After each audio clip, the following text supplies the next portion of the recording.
Hello বন্ধুরা, আশা করি আপনারা সবাই ভালো আছেন। আজকে আমি আপনাদের ওয়েস্ট বেঙ্গলের একটা খুব জনপ্রিয় রেসিপি করে দেখাবো। যদিও এটা সব স্টেটে খুবই ফেভারিট, তাই এটার বানানোর পদ্ধতিও ভিন্ন স্টেটে ভিন্ন রকমের। বাট ওয়েস্ট বেঙ্গলে আমরা যেরকম আলুর দম খেয়ে থাকি, সেটা বানানো কতটা সহজ সেটাই আজকে আমি এই ভিডিওতে আপনাদের করে দেখাবো। তাহলে চলুন রেসিপিটা শুরু করা যাক। বাই দ্য ওয়ে, আমি শেফ অতনু, আপনারা দেখছেন অতনু রান্নাঘর, আর আজকে আমাদের রেসিপি আলুর দমের।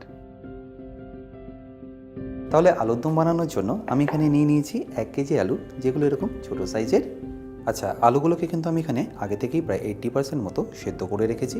আচ্ছা, এবার এখানে আমি গ্যাসটা অন করে নিচ্ছি আলুগুলোকে হালকা ফ্রাই করে নেওয়ার জন্য। আচ্ছা, এটা চাইলে আপনারা সাদা তেলেও করতে পারেন, বাট আমি এখানে সর্ষের তেলে করে নিচ্ছি। বাট খুব বেশি তেল এখানে লাগছে না, এইটুকুনি দিয়ে দিলেই হবে। আচ্ছা, তেলটা যখনই দেখবেন ভালো করে গরম হয়ে গেছে, তখন এখানে সেদ্ধ করা আলুগুলোকে এইভাবে ছেড়ে দিন। আর আলুটা ভাজার সময় আপনারা ফ্লেমটা মিডিয়াম টু হাই রাখবেন।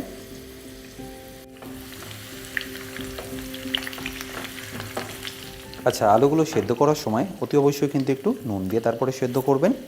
আর আলুগুলো যে আপনাদের খুব বেশি ভাজতে হবে তা কিন্তু নয়, মোটামুটি যখনই দেখবেন এরকম কালার চলে এসছে তখন এটাকে তুলে নিন।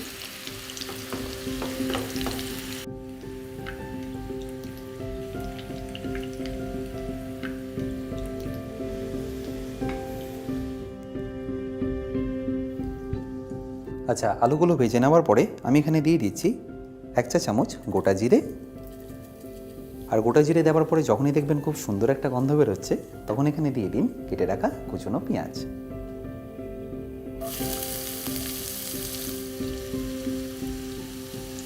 আচ্ছা, এবার এখানে ফ্লেমটাকে হাই করে আমি ভালো করে পেঁয়াজটাকে ভেজে নেবো। মনে রাখতে হবে এটা আপনারা ততক্ষণ কুক করবেন যতক্ষণ এটা একদম গোল্ডেন ব্রাউন হয়ে আসছে।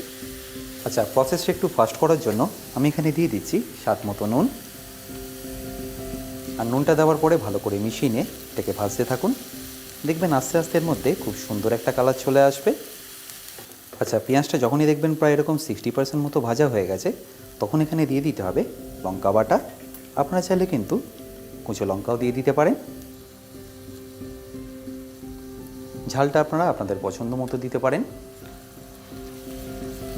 যদি একটু কম ঝাল খেতে পছন্দ করেন, সেই তুলনায় একটু লঙ্কা আপনারা কম দিয়ে দেবেন। এবার এটাকে আপনারা ততক্ষণ ভাজতে থাকুন যতক্ষণ না পেঁয়াজটা একদম গোল্ডেন ব্রাউন হয়ে আসছে। এবার দেখুন পেঁয়াজটা এখন ভালোভাবে লাল লাল করে ভাজা হয়ে গেছে। ঠিক এই সময় আপনাদের দিয়ে দিতে হবে আদা রসুন বাটা। আমি এখানে বড় চামচের 1 চা চামচ দিয়ে দিলাম। আর দেওয়ার পরে ফ্লেমটাকে লো করে এটাকে ভালো করে মিশিয়ে নিন। 1 থেকে 1.5 মিনিটের মধ্যেই দেখবেন আদা রসুনের কাঁচা গন্ধটা একদম চলে যাবে। এবার যখনই দেখবেন এর কাঁচা গন্ধটা চলে গেছে, তখন এখানে দিয়ে দিতে হবে কিছু মশলা। যেমন রঙের জন্য 1 চা চামচ হলুদ গুঁড়ো, আর তারই সাথে 1 চা চামচ কাশ্মীরি লঙ্কার গুঁড়ো। ব্যাস, এবার এটাকে আপনারা ভালো করে একবার মিশিয়ে নিন। এই সময় কিন্তু গ্যাসের ফ্লেমটা আপনারা একদম লোই রাখবেন। আর যখনই দেখবেন ভালো করে মেশানো হয়ে গেছে আর এইভাবে তেলটা ছেড়ে দিচ্ছে, তখন এখানে দিয়ে দিতে হবে টমেটো বাটা। এবার এটাকে ভালো করে একবার মিশিয়ে নিয়ে আপনারা ততক্ষণ কুক করুন যতক্ষণ না টমেটোর কাঁচা গন্ধটা চলে যাচ্ছে। এই সময় টমেটোটা কিন্তু একটু ছেটকাবে, তাই এটাকে আমি ঢাকা দিয়ে কুক করে নিচ্ছি।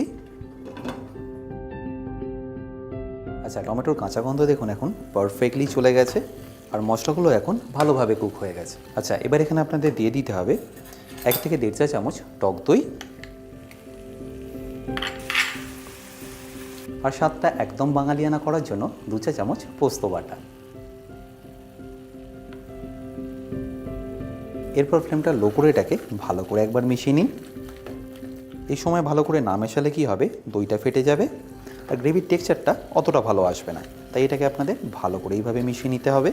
আর মেশানোর পরে এটা ততক্ষণ আপনারা কুক করুন যতক্ষণ এর থেকে এইভাবে তেলটা ছেড়ে দিচ্ছে। ব্যাস, এবার এই স্টেজে দিয়ে দিন ভেজে রাখা আলুগুলো।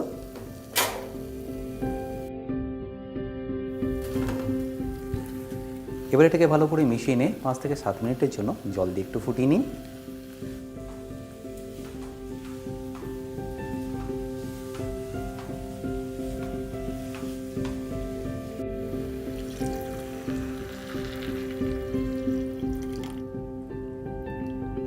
জলটা আপনারা এখানে ততটাই দেবেন যতটা এটা সেমি গ্রেভি করার জন্য লাগবে।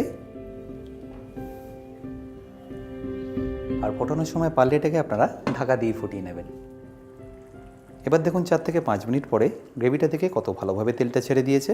ব্যাস এই স্টেজে আমাদের দিয়ে দিতে হবে ম্যাগি মশালাই ম্যাজিক। এই ম্যাগি মশালাই ম্যাজিক তৈরি করা হয় 10টি বেছে নেওয়া মশলা দিয়ে, যেগুলো সঠিক পরিমাণে প্রথমে ভালো করে রোস্ট করা হয়, তারপর সেগুলোকে ব্লেন্ড করা হয়।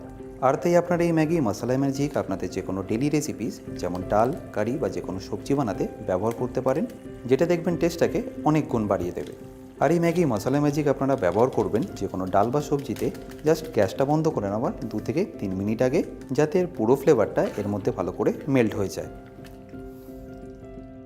এবার ফাইনালি এটাকে আমি ঢাকা দিয়ে কুক করে নেবো 2 থেকে 3 মিনিটের জন্য।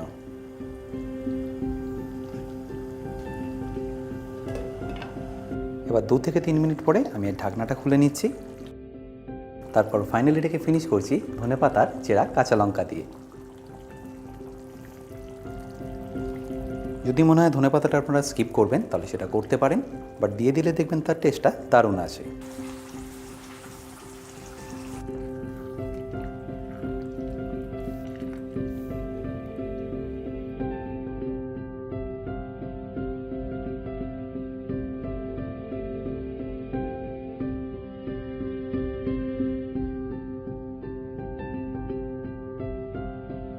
এবার এটা আমি টেস্ট করে নিচ্ছি, কারণ সত্যি বলতে লোভ সামলানো যাচ্ছে না। যতটা সুন্দর এটা দেখতে লাগছে ততটাই সুন্দরের গন্ধটাও আসছে।